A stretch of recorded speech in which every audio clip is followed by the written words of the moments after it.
ما بتنزل ما تشتغل غير لا تنزل الفتوى ما تشتغل غير لا تنزل الفتوى. السلام عليكم ورحمة الله يا خال، إن شاء الله 10 دقائق أنا جايك بإذن الله. 10 دقائق بس لي صاحب أسلم عليه نشرب كاس شاي جايك. يجيك يا زلمة؟ لا يجيك يا زلمة، أنا وصلني وراح زيارة لعند جماعة. أي أبو زهراء عاش. حكيت شيخ انا امبارح يا برزة حكاك. لا قل لي يا ابو حسين، قل لي يعني الامر اذا في فتوى شرعيه في ترتيب بده يجيب لنا كم اخ من أنا قلت له أجيب الأخوة العسكريين اثنين يعني من العسكريين الاقتحاميين.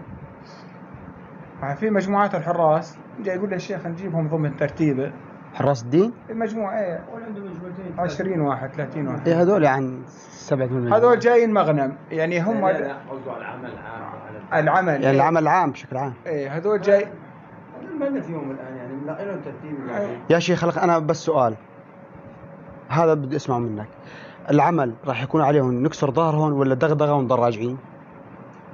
زيت يا ابو هاي انت يا ابو حسين ما انا عم اسمع صوت المروحه. ما انا عم اسمع صوت المروحه. اي والله لانه ده انا بوجهي. والله اي والله. صب له انا سؤر المؤمن طاهر. نعم.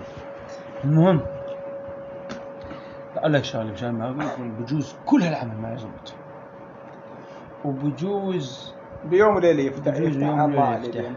بس نحن ايش متعبدين الله عز وجل بالاخذ في فرصه لنا الشغل بندخلهم بندخل بنخترق بنشوف كله تهيئه، بس بالعموم في عزم على العمل.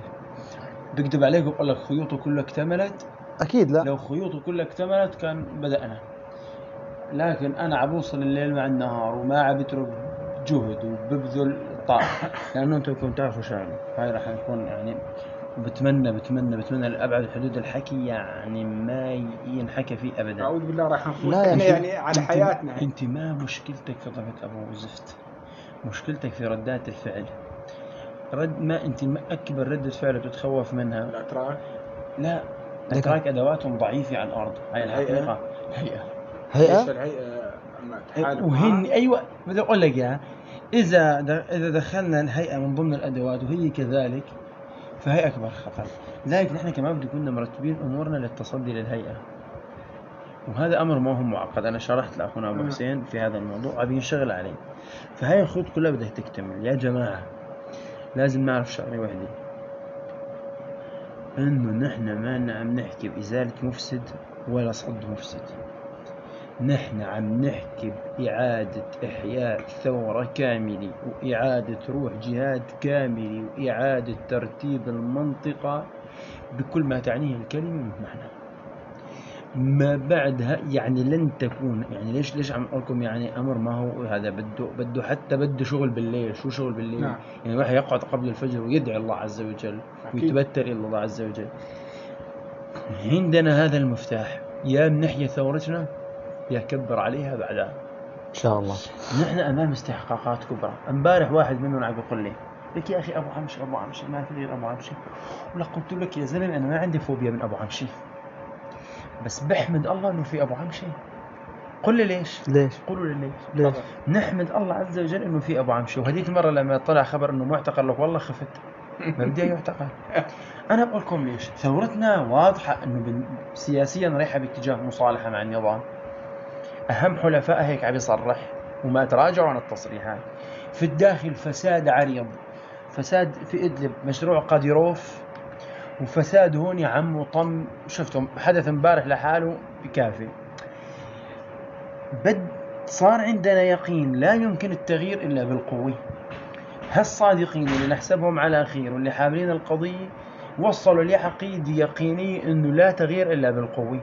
هاي القوة أنا بالنسبة إلي وأظنكم كذلك ما بروح بتحجج على فصيل مشان استعمل عليه القوة ولو كان الهدف والغاية إحياء الثورة. يا أخي آخر شيء تموت الثورة ولا أفوت جهنم أنا؟ صح. تموت 1000 ثورة وتفنى سوريا كلها ولا أفوت جهنم أنا؟ إذن بدك جهة تستعمل عليها القوة لتفرض هيبة. نعم. وترجع ترسم المنطقة من خلال هاي الضربة. احنا ما عندنا فتوى غير بابو امشي. بس نحن ما لنا مثل الجولاني يا جماعه نعم. بنتحطط على الفصيل هلا وبنضربه. شيخ سؤال. نحن بذلنا جهد اكثر من سنتين اخي ابو حسين، سنتين ونحن نجمع والله متابعكم، معلومات. كنت متابع سنتين بس انا وواحد من المشايخ، بعدين ضل بيجي صار له هلا السالفه سؤال. سنه. احنا في لجنة لنا تقسيم مشايخ أحمد شرعي يا حلوي، شيخ. ما؟ مثلا اي نعم والله. احنا صار القتال، تعرف بده يصير دماء كثير ويمكن ما يصير دماء. في احنا حدا مغطينا شرعيا مثلا غيركم انت؟ ما بتنزل الفتوى، ما بتشتغلوا غير لتنزل الفتوى. مثلا مين مغطينا شرعيا؟ يعني ممكن الشباب يسالوني من كم كبير من المشايخ. منو المبين بيهم اكثر هلا شيء؟ احنا ما بدنا نحكي، ما بدنا نضر المشايخ. لا ما احنا يا شيخ بس ما مشان نحكي، نعرف عشان شبابنا يقول مين مشان مشي شبابنا يمشي. شو بدي أقنعهم يعني حملة ارمي معهم بسهم كلها. إيه تمام. تعرف هذول؟ والله ما اعرفهم، بس انه مثلا على الساحه انا اريد ضمن الساحه جهاديه مثل وعلماء معروفين. جهاد، علماء يعني جهاد. الشيخ ابو ابراهيم، الشيخ ابو اسلام. والله ما الشيخ- اعرف حد منهم. ابو اسلام الحمي، ايه اعرفه. الشيخ جاري. موفق ابو ابراهيم، ما بتعرفوه؟ الشيخ احمد الحلوي، موفق ابو الصالح، الشيخ ابو علي الحلوي، بس يعني احنا الشيخ وسام مغطيين. قسوم، الشيخ من- عبد المعز هلال. احنا مغطيين شرعيا من قبل مشايخنا الجهاديه بالساحه. انتوا بس قولوا، انت لا تجيب سيره ولا الشيخ رجاء. ما اجيب سيره حدا. قول لهم انتوا اذا ما اجوكم على المعسكرات قبل البدء كبار مشايخ الساحه، خلاص لا انتهت. تتحركوا. انتهت. لا خلاص هذا تتحركوا. الحكي. يا شيخ لانه انا انا ليك انا بيعجبني انه الواحد ما يتحرك الا ايه بفتوى. موضوع قتال الفصائل صار بالنسبه للشباب حساس جدا، وخاصه بعد بغي الهيئه على الفصائل وعلينا طبعا، لانه صارت الهيئه تلبس بالدين. انا فما عاد لهم ثقه انه القتال فصيل يقول لك بعد كم يوم والله انه انا مش مثلا بس مشان غنى انا بقعد معهم بحطهم بصوره الوضع 1 2 3 استعين بالله. بنرجع بنفرجيهم الاحكام القضائيه إيه نزلت في حكم قضائي، هلا ببعث لك اياه الحكم. وفي ادله انه ساووا وكذا وهيك اغتصابات. وبعت الحكم. هلا ببعث لك الحكم وببعث لك تغريدات الكاتب تبع اللجنه. طيب. الشيخ وسام قسوم. طيب تمام. ببعث لك انت بتقرا لحالك. بدنا نجهز عسكريا هلا شيء نرصد كذا شيء ولا شو؟ هلا لا هسه يعني هلا انتم بس مجرد يا شيخ. بدات المهمه، يعني بدات المهمه عسكريا بمعنى انه بتستطروا بتشوفوا، بس بداوا الشباب. بالنسبه للمجموعات بس احنا بدنا نعمل اجتماع ونقسم الشباب عسكريا وبعدها بنبدا تمام. الترتيب. استعين بالله. هاي شغله خلصت من في شغله انا مثلا يجوز خلي بكره بعد بكره الشاب اللي جوا توكل على الله، ايه يعني بجوز بهالاسبوع فتره الاسبوع ايه الشباب جاهزين. انا ايش بدك مني؟ كم مجموعه في بدك مجموعتين عند ابو حسين اليوم برد لنا وانا راح مني؟ انت ايش قد بدك تدخل؟ 50 شاب انا حكيت. لا 50 كثير يا زلمه، 50 كثير. يا أخي حكيت. كمجموعات لا بدك؟ انت امن لي على مجموعتين واترك لي الباقي علي. ايه خلاص. انت ما بدك بس ما بدنا اياهم يعرفون انه مهم عملهم. لا يا شيخ ترى موضوع يعني شغله المجموعات خطيرة. تدخل العسكريين بيكون على اطلاع يا ابو قوات طبعا المجموعات. انا قواد المجموعات بس اذا العناصر دريات ممكن يأسرونهم جو. لا العناصر لا ما تخاف اصلا، حتى العنصر اذا دري العنصر دريان وفايت يعني حذر اكثر منه ومنك. طيب يا ابو زهراء يعني صح يا شيخ في انا بس خلون الموضوع دخول المجموعات مو اول مره يجوز ادخلهم كلهم من قبلي. ليش؟ مشان اضمن انه ما يسرب شيء. اما اذا دخلنا من كل فصيل مجموعه ممكن يصير يتسرب. طيب يصير خطر على الشباب. انت شوف ايش عندك. ايه بس بهاليومين بترد خبر للشيخ. بس الحز انت شوف اللي انه شلون طريقه الدخول، شلون الترتيب، شلون كذا. اشوف اذا اقدر انا امدك بالمجموعات كامله. ليش؟ مشان انه ما يصير خطا جوا، عرفت علي؟ لانه بس غلطت الاخ جوا واحد منهم غلط رحنا كلياتنا راحوا كلهم. صح. انت ضامن انه هذا الشاب اللي بده يفوت لك المجموعه ان شاء الله عن طريقك ولا عن طريق الشيخ؟ هو يعني عن طريقه وعن طريق الشيخ. يا شيخ ضامنينه هذا الشاب اللي بده يفوت لنا مجموعه؟ هذا نحن ما مطلوب منا نضمنه ولا ما نضمنه، لانه هم ما على اطلاع اي شيء. لو يعرف ترتيبتنا هاي ما بيحط ايده بايدنا ابدا. تمام. فنحن بس بدنا انه يدخلنا لمصلحته، يعني نحن اللي بدنا اياه ثقه هو اللي مطلع على ترتيبتنا. اما انا بجوز اتعامل مع اخس واوسخ خلق الله في قضيه ايه ممكن، بس ما بطلعوا على سري.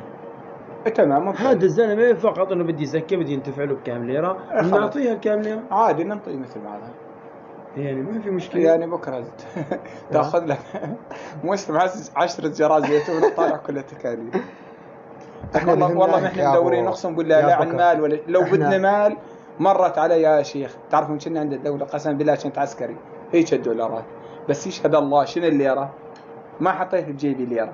ليش ماني مدور مال؟ لو انك من هالجماعه ماني مدور. ماخذ ليرات ليوم طيب يا أنا شيخنا. لو علي دماء وعلي بس كذا اقدر امشي انا بحريتي واروح نعم، أكيد. ضميري يعني انا يصير عندي خوف ما اقدر. رايتك بيضاء والله. شيخنا الحمد بس لله. انا مشان يرتاح قلبي، مشان يرتاح قلبي، لانه احنا تعرف انت الوضع العسكري والوضع ايه ان صار عمل ان شاء الله، ان صار عمل بده يكون عمل، بده يكون عمل ترى لا يبقى ولا يذر من جماعه تبعه. هلا هيك الاصل، بس يعني انه نحن ايش بيدنا اقدار الله. لا. أكيد لا. نحن ما يبقى احنا منا علينا ولا العد يذر. والتجهيز. طبعا هي الاصل لهيك العالم اصلا ليش اصلا هي العالم اذا بتقول لي يعني خلينا نمشي بنص تجهيز ما بيضبط الدنيا، لان هاي الخطوه يا تفني يا تفنى. بالضبط. يا ابو زهراء هي هيك رسم. مجرد لانه يا ما شباب تاخذ دخلنا حاجز. لجوا، انا كشخص دخلت لجوا والعمل فيش من برا، ترى رحت انا والشباب اللي كنا جوا. مجرد ما لا، تاخذ هيك تحسبوا حسابكم. نحن هيك نحن حتى هاي بنحسب حساب انه نفشل. العمل نعمل عمل بحيث انه يطلع العمل الشباب. اذا صار تسلل راح ينجح 100%،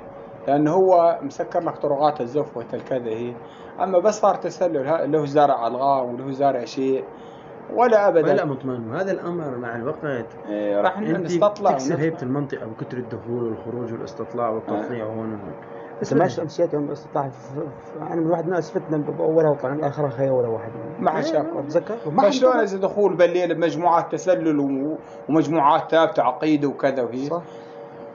انت داعي المجموعات يعني الشيخ يرددون عليهم يومين ثلاث على المجموعات الاقتحاميين يزرعون فيهم. اكيد هاي اكيد أيوة. هاي عند ابو بكر، هاي بيخلي الحجر يتحرك. احنا علينا نجهز لهم. انا راح اكون اكيد قائد المجموعه اللي بدها تفوت. انت من برا يا ابو. لا بدي افوت من برا، بدي افوت اني بالمجموعات إيه؟ التسلل، اني خبير بالتسلل. هو نفوت يا 10 مجموعات، العشر مجموعات باذن الله. قسما بالله يجوز 50 شاب اللي يفوتوا معي يمكن لك نزعزع الشيخ حديد كلنا من اول لاخر. خيوم شان انا هيك والله عندي يقين بالله سبحانه وتعالى. يا شيخ احنا بدنا طبعاً. نيسر مشان ما اخر الزلمه ناطرني هذا. يعني هن ليسوا على شيء، يعني يقول لك لا تفوتوا ان شاء الله. هم ليسوا على شيء، وانا املي بالله عز وجل كل المنطقه تكون خاصه بثلاث اربع ساعات ويفوق العالم يلاقوا الامور ان شاء خاصه. الله بس يا رب. بس احكي السلام عليكم ورحمه الله. يا خال يلا انا جايك ان شاء الله، بس اصل للسوق اقول لك وين استناك. استرعني ما قوم خلينا نمشي أمير. يقول نمشي لانه يريد يعاود يا زلمه. يلا يا شيخ خلينا نتغدى هون. لا الله يحفظك والله هاني جاي مع الزلمه هذا بده ياخذ حطب. قلت اريد اشوفه بالزهراء، بدي اشتري له زيت جاروشه. جاروش تشوف؟ جاروشه البلاستيك. اريد اشوف له مشروع شغل يشتغل منها، جاي يقول عنده 2000 دولار. انت المشروع الكثير ان شاء الله.